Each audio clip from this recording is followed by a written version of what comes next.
Hello বন্ধুরা, তো গত রবিবার বিনয়দার টোটো করে উদয়নারায়ণপুর গেছিলাম। তো সেই গল্পটাই তোমাদের সঙ্গে একটু শেয়ার করব। মাল লোড করে নিয়ে প্যাসেঞ্জারকে নিয়ে বেরিয়ে গেছি। এসে জয়কৃষ্ণ বাজারে এসে সিগনালে দাঁড়িয়ে গেছি। তো সিগন্যাল টপকে এবার আমরা চাপাডাঙ্গা রোডের দিকে রওনা হয়েছি, এগোচ্ছি আমরা। আর বিনয়দা টোটো চালাচ্ছে না এরোপ্লেন চালাচ্ছে কিছু বুঝতেই পারছি না, এত হাওয়ার মতো যাচ্ছে। আমি বলছি এরকম যদি একটা আলুর বস্তা আমার কোমরে দিয়ে দেওয়া হয় তাহলে আমার কী অবস্থাটা হবে। ওরে বাপরে, ভাবলেই ভয় লেগে যাচ্ছে। টোটোর মধ্যে ভালোই গান বাজছে, তো গান শুনতে শুনতে আমরা রাস্তার দিকে এগোচ্ছি, ভালোই লাগছে যেতে। শুনতে শুনতে আর গল্প করতে করতে আমরা কখন চাপাডাঙ্গা এসে ঢুকে গেছি। চাপাডাঙ্গা ক্রসিং সিগন্যালে দাঁড়িয়ে আছি, তখন দেখছি ভোটের টাইম, সিআরপিএফ দাঁড়িয়ে আছে, চেকিং করছে। চেক উঠে যেতে আমরা চাপাডাঙ্গা বাজার দিয়ে যাচ্ছি, হঠাৎ বিনয়দা বললো লটারির টিকিট কাটবো। তো 35 টাকা দিয়ে একটা ডেয়ার লটারির টিকিট কেনা হয়েছে। বিনয়দা বলছে আমি এতে কোটিপতি হবই, না হলে হবে না, কোটিপতি আমাকে হতেই হবে। এইসব কথা শুনে পিছন থেকে দাদা হঠাৎ করে হেসে উঠল, দিয়ে বাঁশতলায় নদীর পাড়ে আড্ডা, এগুলোর মধ্যে আলাদা রকমের একটা ভাইব আছে। যেগুলোতেই চলে এলাম বিনোগ্রাম সাব সেন্টার, মানে সুস্বাস্থ্য কেন্দ্র কাছে।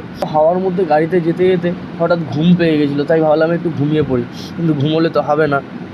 বিনয়দা হঠাৎ করে ডেকে বলছে রাজবলহাট যাওয়ার রাস্তা চলে এসছে, যাবি নাকি, মায়ের ওখান থেকে ঘুরে আসবে। আমি বললাম যে না বিনয়দা, অনেক দেরি হয়ে যাবে। দেখতে পেলাম আমার মতোই একটা এক্সট্রিম দাঁড়িয়ে আছে, কিন্তু রেড হোয়াইট।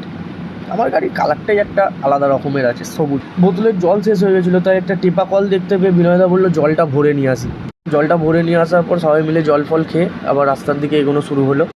আমি এই যে টোটো করে যেতে যেতে ক্যামেরা করছি, দাদা হঠাৎ করে আমাকে বলে উঠলো দাদা তুমি ক্যামেরা করছো নাকি। আমি বললাম হ্যাঁ দাদা ক্যামেরা করছি। দাদা খুব ভালো লাগলো ক্যামেরা দেখে, দাদা আমাকে আমার ইউটিউব চ্যানেলের কথা জিজ্ঞাসা করলো। আমি বললাম ঠিক আছে, গন্তব্যতে গিয়ে আমি বলছি। মাথায় হাত বোলাতে বোলাতে হঠাৎ দেখি সামনে চলে এসেছি বকপোতা পোল। হ্যাঁ, তো ব্রিজে উঠে গেছি। নদীতে এখন সেরকম জল নেই, বজরংবলির ঝান্ডাটা ভেঙে গেছে, জয় বজরংবলী। তো পিছনে দাদার সঙ্গে কথা বলতে বলতে আমরা উদয়নারায়ণপুর মোড় মাথায় চলে এসেছি। তো এখানে এসে দাদা বলছে যে আমি যাব ইলেকট্রিক অফিসের ওখানে, তো আমরা যাচ্ছি এখন। তো সামনাসামনি দাদার বাড়ি ছিল, বাড়িতে চলে এসেছি। তো সামনে রাস্তাটা খুবই ডেঞ্জারাস ছিল, বাড়ির সামনে পৌঁছে দাঁড়িয়ে গেছি। ওই দাদা আর বিনয়দা মিলে গাড়ি খালি করছে, বস্তা নামাচ্ছে, আর আমি দেয়ালের ধারে দাঁড়িয়ে ল্যাদ খাচ্ছি।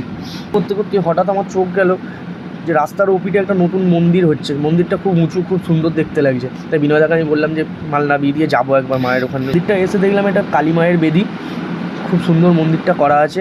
মন্দিরটা এখনও কাজ হচ্ছে, কমপ্লিট হয়নি। এত সুন্দর মন্দিরটা দেখতে লাগছে। মন্দিরটা রং হয়ে যাওয়ার পর যখন কমপ্লিট হয়ে যাবে তখন কত সুন্দর দেখতে লাগবে সেটাই ভাবছি।